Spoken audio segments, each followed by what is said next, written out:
Bom dia, aqui é o pastor Anderson Teixeira. Nós estamos fazendo esse vídeo para eh, fazermos um estudo sobre o panorama do Novo Testamento. Falando com respeito ao panorama do Novo Testamento, nós temos que entender que o Evangelho de Mateus, ele é o primeiro livro a ser apresentado no Novo Testamento. Mas sabemos que, na verdade, Mateus não foi o primeiro livro a ser escrito, pois a data de Mateus, da escrita do Evangelho de Mateus, dá-se entre 60 a 66, né? E, segundo a cronologia bíblica, eh, o primeiro livro do Novo Testamento a ser escrito cronologicamente e amplamente considerado como sendo o primeiro a ser escrito foi a primeira carta de Paulo aos Tessalonicenses.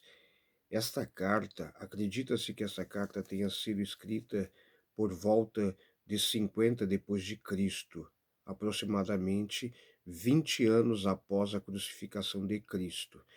Se a primeira carta de Paulo aos Tessalonicenses foi escrita na data de 50 depois de Cristo, 20 anos após a morte de Jesus, eh, e, e o Evangelho descrito por Mateus foi escrito entre 60 e 66. Então, de fato, a carta teria que ser o primeiro livro do Novo Testamento, mas não é. Por quê? Porque o Novo Testamento, assim como o Velho Testamento também, depois vamos fazer o panorama sobre, do Velho Testamento, estamos fazendo primeiro o panorama do Novo Testamento. eh, então, esta carta de Paulo teria que ser o primeiro livro do Novo Testamento, mas aqueles que juntaram os livros, né, acharam por bem que o Evangelho de Mateus estivesse na frente pelo fato de que eles juntaram os livros do Novo Testamento em uma ordem lógica.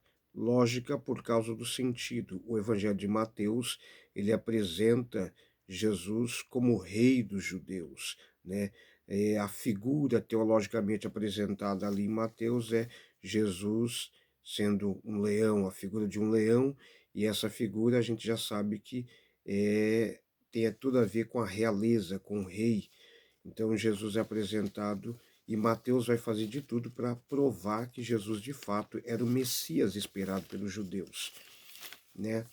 Então, quando nós olhamos para o Evangelho de Mateus, nós entendemos isto. Teologicamente,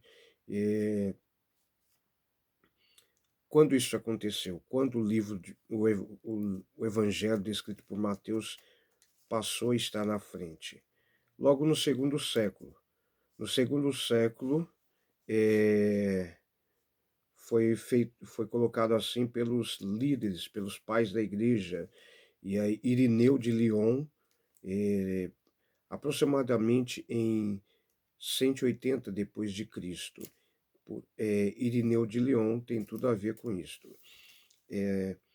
Então, os pais da igreja juntaram primeiro os quatro evangelhos e colocaram Mateus na frente.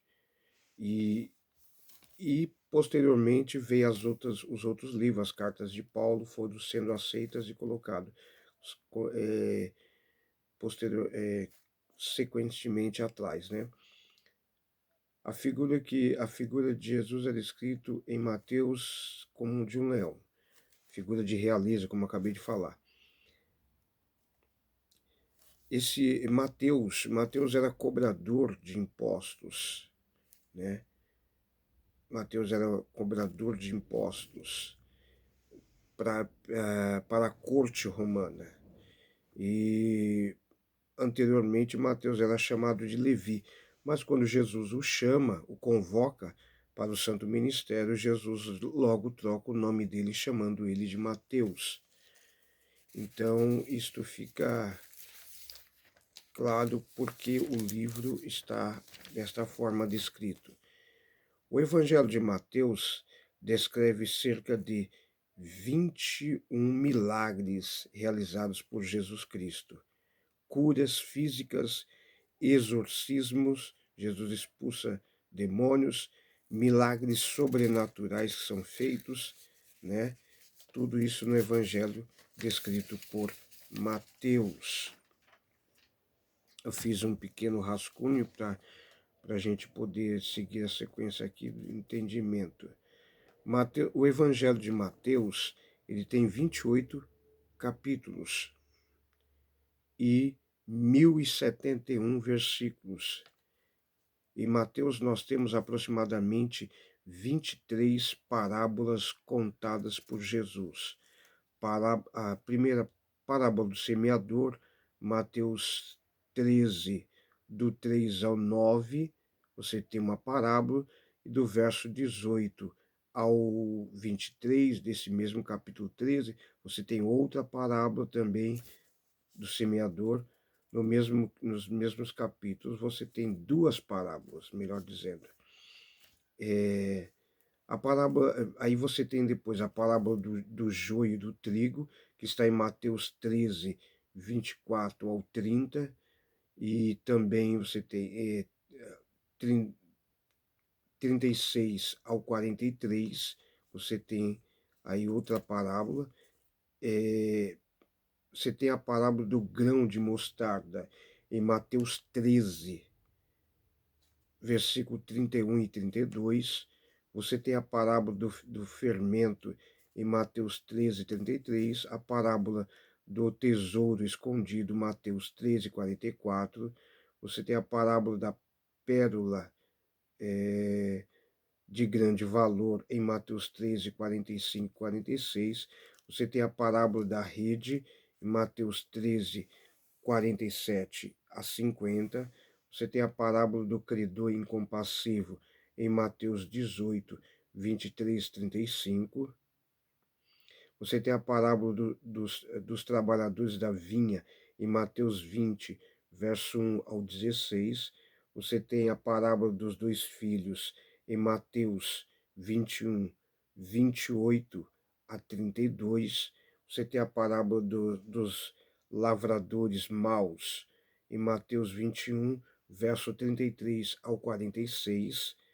Você tem a parábola das bodas em Mateus 22, do 1 ao 14. Você tem a parábola das 10 virgens em Mateus 25, 1 ao 13. Certo? Então, Mateus também tem muita coisa interessante no Evangelho descrito por Mateus. Mateus, você tem também cerca de 60 citações do Velho Testamento, porque eu falei que o Mateus, ele vem na frente, ele descreve a pessoa de Jesus como sendo o rei e tal, porque Mateus, ele faz 60 citações do Velho Testamento, provando que Jesus de fato era o Messias que os judeus estavam aguardando, o rei esperado. Mateus cita Isaías 7,14, isso está em Mateus 1,23. Mateus cita Miqueias 5,2, isso está em Mateus 2,6. Mateus também cita Oséias 11,1, isso está em Mateus 2,15. Mateus cita Jeremias 31,15, isso está em Mateus 2,18. Mateus cita Isaías 40, verso 3, isso está em Mateus 3,3. Mateus cita Deuteronômio, capítulo 8, versículo 3, isso está em Mateus 4, 4. Mateus também faz citação de Salmo 91, verso 11 e 12, isso está em Mateus 4, 6. Mateus cita Isaías 9, verso 1 e 2, isso está em Mateus 4, 15 e 16. Mateus cita Isaías 53, 4, isso está em Mateus 8, 17. E Mateus também cita Isaías 42, do 1 ao 4, isso está em Mateus 12, 18,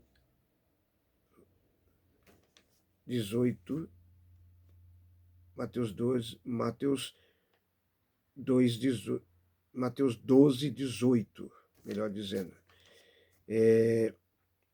Mateus cita Jonas 1, 17, isso está em Mateus 12, 40. Mateus cita Zacarias 9, 9, que está em Mateus 21, 5. Mateus cita Salmo 118, verso 22 e 23. Isso está em Mateus 21, 5. Mateus, melhor dizendo, Mateus cita Salmo 118, 22, 23, está em Mateus 21, 42. Ele cita Jeremias 7, 11, isso está fixado em Mateus 21, 13. Mateus cita Daniel 7, 13, isso está em Mateus 24, 30. Mateus cita Zacarias 13, 7, isso está em Mateus 26, 31. São curiosidades, mas ao mesmo tempo isto são a estrutura que está fixada dentro do evangelho descrito por Mateus. Amém? Isso é um pouco do panorama do Novo Testamento.